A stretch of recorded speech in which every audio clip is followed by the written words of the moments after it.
If I could only choose 10 fragrances out of my entire collection to wear for an entire year, these are the ones that I would land on. At least as of right now, within the current state of my collection, these are the ones that I'm going for first. Of course, we have a variety of spring, summer, fall, winter scents. We've got mostly designers here. With the exception of one that's going to be a bit more expensive that we'll start out with first. So we're going to get things kicked off with that more expensive one here. We'll just get it right out of the way. It is Herrera Mystery Tobacco. Of course, this one is going to be more appropriate for the fall and winter season, mostly winter time, although would work for either. This one has tobacco, no surprise, patchouli, tonka bean. It is absolutely amazing. I love this stuff. And I love pretty much the entire lineup. This Herrera Confidential lineup, I believe is what they refer to it as. I have not all of them, but at least, you know, quite a few of the main ones anyways. This, Iris Empire, Bronze Tonka, just a couple that I'm a big fan of. And they do have a few that I really want to pick up at some point. They have a couple, a newer leather one.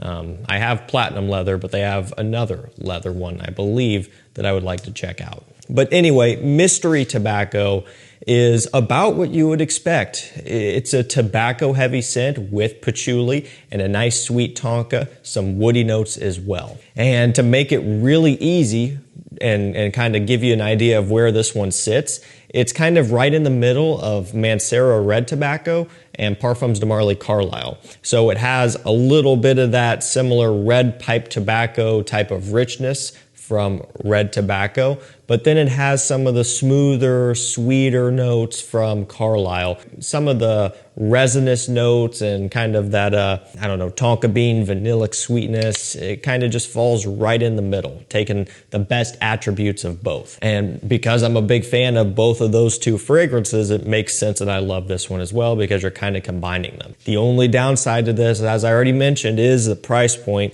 and also availability can be a little bit spotty on this one. So definitely one that I'm picking, right? It's one that I already have in my collection, and it's one that I thoroughly enjoy wearing when it gets cold, and so it was a no-brainer for me. We're going to switch over to summer. We're just going to be going all around here. I'm not really doing this in any particular order or rhyme or reason. It's just basically at random. But one for summer would definitely be Light Blue O Intense. It is one of the most basic choices, at least it kind of feels that way. The other thing I wanted to say was I'm only doing in production stuff here. Again, discontinued stuff is different because I've been wearing Bulgari Aqua Atlantique almost every day here for a while now. To the point I just leave that bottle sitting up on our dining room table, and that's just been my daily wear scent. Obviously not going to feature that in here, but that's just an aside for you. So I wear my discontinued stuff a lot.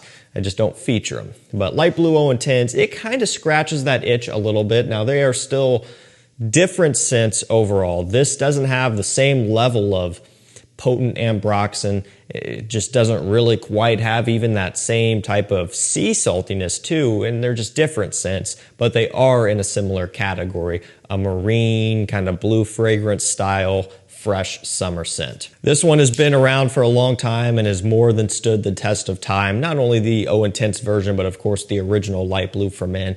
These are fragrances that are just guaranteed to work.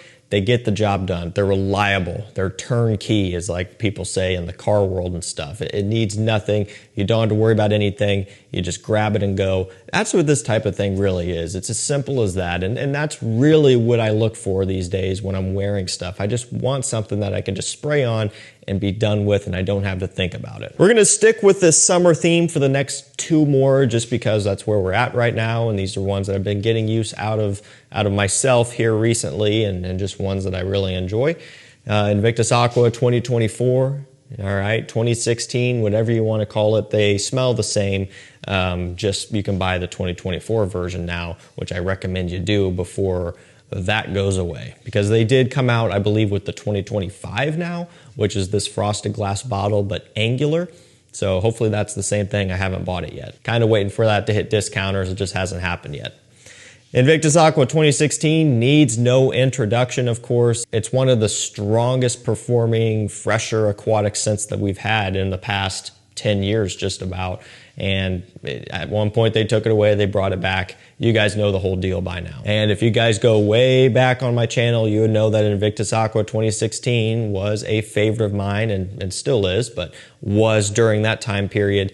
And so it makes sense that this would be one that I would choose. If I could only choose 10 out of the whole year to wear stuff for summertime, I'm going for an Invictus Aqua. I gotta have it.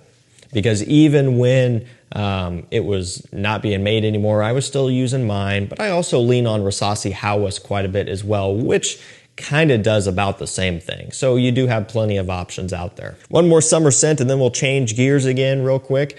Versace Eros Energy. It's basically Creed Invictus inspired, but with a ton of sour lemon and citrus, basically. Lemon, bergamot, punchiness off the opening.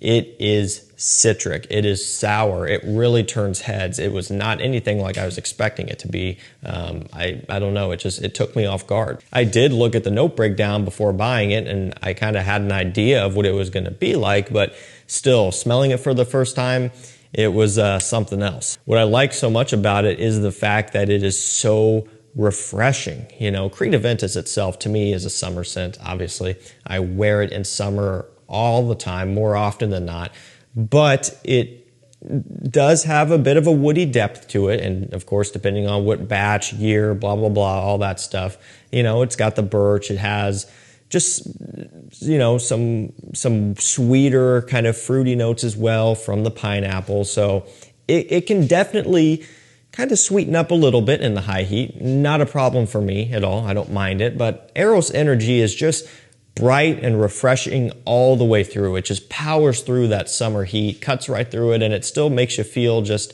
clean and refreshed. And it doesn't feel like the scent is starting to become overbearing or anything like that. And that's what I like about Eros Energy. It's an easy wear from start to finish. All right, going back over to wintertime with a new release, Azzaro Forever Wanted Elixir. I love this stuff. The raspberry and leather combination, that's what makes this stuff. And it's a great combination, just like, you know, tonka bean and vanilla, right? You see that all the time, just like oud and rose. You see that all the time. There are just certain combinations that just kind of, they go together. And this one is that leather and raspberry. So it's fruity and sweet, but it does have this more masculine, slightly animalic leather accord, which just smells great from start to finish here. Again, I already mentioned it, newer release. This one is on discounters now, typically around $95 to $100. I think as time goes on, that price will come down a bit more, but where it's at right now, I don't take issue with that. It's already well below retail price, and I think you get a lot of scent for the money at this discounter price point. It's a great performer. It's something that people just love. Everybody loves this type of thing really these days, as far as the general public, you know, getting compliments. People are gonna think it smells great. There's just a lot to love about this. This next one is Y Eau de Parfum Intense. Now we're kind of going back into more of the neutral times of the year. So that could be spring and kind of early to mid fall, you know. Just the times where it's not really hot, it's not really cold either, but you also have this push and pull of, do I wear a sweatshirt today? Do I wear a t-shirt because it's going to be cold in the morning, and then it gets warmer during the day and then cold again, so you kind of have to just plan your days out like that. But that is what this type of scent is great for. Now, to be fair, I still wear Eau de Parfum Intense in the summertime. It's not the most summery smelling thing. Again, I just listed off 3 others that are more so suitable, but you know, it does work. I would prefer this in the transitional times of the year, which is kind of what I selected it for. So basically, this is Y Eau de Parfum, taking away the apple note, bumping up the aromatics, and that's basically it. So you're just tweaking a few little things here, which makes all the difference. It might not sound like it, but when you smell this up against the Eau de Parfum, I mean, you could tell that even those few small details made this an entirely new scent. It still has great performance, so there's no issue there. It is still a great compliment getter, no surprise there. It's on discounters and usually a little bit more affordable than the regular Eau de Parfum, where the regular is usually up over 100, like 110, 115 sometimes. This one's usually right around 100, sometimes a little bit less, so a little bit more affordable for what it's worth. You can get it anywhere. You could probably try it anywhere in any store. Definitely worth checking out. Jumping into fall now. This one, again, is mostly fall oriented for me. Not going to be reaching for this in spring. It just doesn't have the same effect for me. This one is Paco Rabanne Pure XS. There was a point in time where Pure XS Night would have been at the very top of this list because I love that stuff, but discontinued. This one has a wide variety of notes, ranging from fresh to sweet. Anything from like a liquor note to a bit of a Tonka vanilla combination to some woody notes to some citrus and fruits. It's kind of all over the board a little bit, and it kind of is hard to have an understanding of what it's going to smell like when you're just looking at it.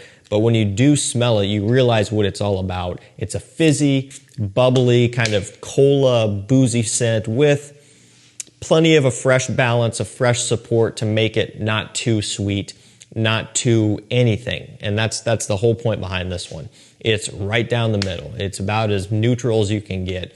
Not too fresh, not too sweet, not too boozy, not too, am I missing anything else here? It just kind of, it's pure XS. It does a little bit of everything. There's something about it, just the type of bubbly, fizzy, cola booziness that it has, that just really makes it more of a fall scent for me. Early fall, early to mid-fall, I suppose, is kind of when I wear this one. It doesn't perform good enough for winter use, at least around here. It just gets too cold, and I have other things I would go for instead. But again, fall, that's when this one is best suitable for, and man, it smells so nice. It's not maybe the most, mind-blowing, unique thing ever, but it doesn't really have to be either. It's at a reasonable price, usually in the mid $50 to $60 range for this one at most places. It's one that just, to me, is kind of a no-brainer for my collection. This next one is kind of more spring and fall oriented as well. Just again, the transitional times of year here, Gucci Guilty Elixir. This one basically is all about the white florals and the woody notes. Smells a lot like Reflection Man 45 for me. That's always been kind of what this has reminded me of, and that's why I like it so much, because I love Reflection Man 45. Now, they're both expensive. Keep in mind, this is a 60 ml bottle, and you're still paying over $100 for it online. Retail price it's going to be closer to $200, probably $180 or something, I guess. But it's expensive. Reflection Man 45 is a 100 ml bottle, but it's retailing for $500. Discount price usually around $300, $325. If you're lucky, you can get it for $200 if you're subscribed to my mailing list, but that one always goes quick. So expensive no matter what way you cut it. This one is less damage overall as far as just less money or having to fork over. But keep in mind, you're not getting like an amazing price per milliliter deal with this either. However, it's one that I still really enjoy. It's still going to be more obtainable to people who just don't want to drop, outrageous amounts of money on a bottle. You don't have to. You can get something that gets you pretty close to that Reflection 45 without spending nearly as much. This second to last one here is fall all the way through. Maybe I went a little bit kind of fall and winter heavy on this. I don't know. There's a decent balance. Some of these you can kind of stretch into other seasons depending, but Moustache Eau de Parfum by Rochas, YSL Tuxedo Inspiration. It smells like autumn. There's no other way to put it. I don't know why. I don't know what it is about it. It smells like the season of fall to me, and that is it. I won't wear it in spring. I won't wear it in summer. I don't wear it in winter. Fall is the only time I wear this or anything else related to tuxedo. It just, that is the time of year for it for me. And I like building those fall memories while wearing something like this and then keeping it for that time of year. If I started wearing this in winter and early spring and stuff, kind of dilutes that a little bit. So a fall scent for me, start to finish. And we're going to finish this video off with kind of a fall winter scent, Tonka Cola by Mancera. Gearing up for this time of year coming up, and it's one that I love. Has Coca-Cola and cinnamon, tonka bean, no surprise. Bubbly, fizzy, kind of root beer, cola, soda smell with a sweet tonka and even a bit of vanilla too. Really, really nice. I love this stuff. The texture is everything about this one because it does have a cola type of smell to it. Bubbly, effervescent, bright, kind of fizzy. I really like that. I love when fragrances give you this different type of texture or feeling that you don't get from too many others. Roja Enigma kind of does a similar thing, although it's just a lot more kind of mature smelling, a lot more premium smelling, but it kind of has a bit of that bubbly nature going on as well. It just goes in more of a tobacco, cognac, boozy direction. I find this one to be a bit more fresh, but then also way more wearable and also way more affordable too. Usually right around $100 for a 120 ml. That's gonna do it for me, guys. If I only could choose 10 fragrances to wear for the whole year, these would be it. I will drop links to everything down below. Thank you so much for watching. Stay safe, stay healthy. We'll see you tomorrow with another one. Take care.